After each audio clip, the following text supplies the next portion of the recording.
Assalamualaikum warahmatullahi wabarakatuh. Shalom, salam sejahtera untuk kita semua. Perkenalkan, nama saya Paul Pratama Siaan dengan NIM 2306 126230. Saya di sini akan mempresentasikan tentang pengenalan mikroba. Yang pertama adalah latar belakang. Mikroba adalah organisme hidup yang sangat kecil dan tidak bisa dilihat dengan mata telanjang, sehingga membutuhkan mikroskop untuk dapat dilihat. Mikroba juga disebut mikroorganisme.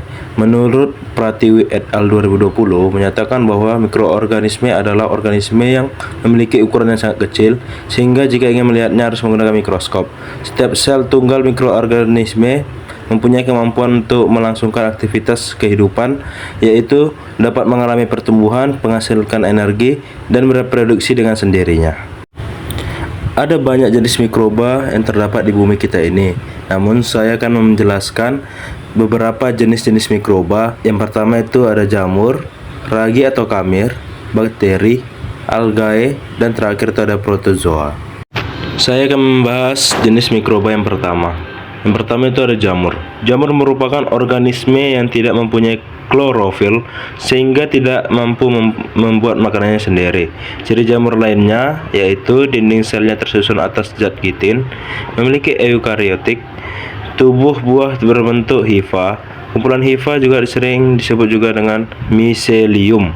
Jamur menyerap nutrisi melalui dinding sel dan mengekskresikannya kepada enzim ekstraseluler ke lingkungan. Jenis mikroba selanjutnya itu ada ragi atau kamir. Ragi merupakan zat yang dapat menyebabkan fermentasi. Ragi biasanya mengandung mikroorganisme yang melakukan fermentasi dan media biakan bagi mikroorganisme tersebut. Media biakan ini dapat terbentuk butiran-butiran kecil atau cairan nutrien.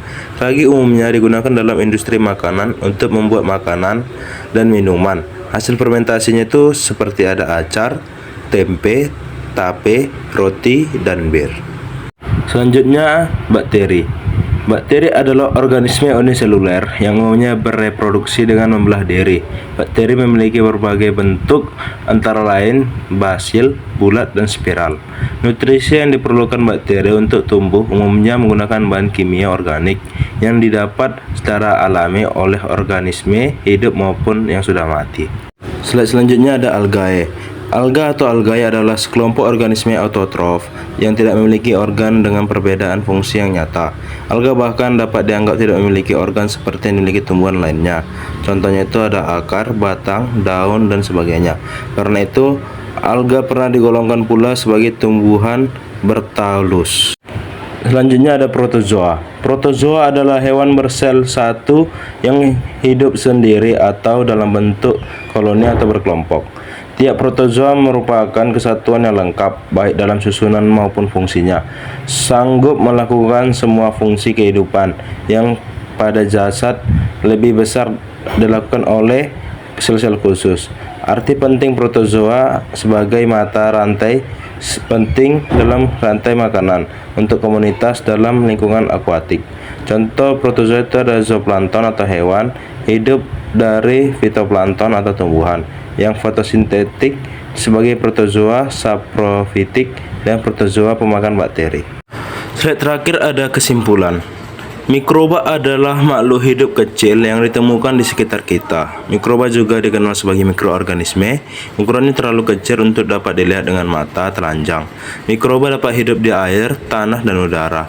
Tubuh manusia juga merupakan rumah bagi jutaan mikroba ini.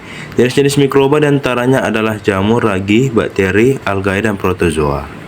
Oke, sekian presentasi dari saya. Jika ada salah kata, saya mohon maaf. Terima kasih yang sudah menyaksikan video ini.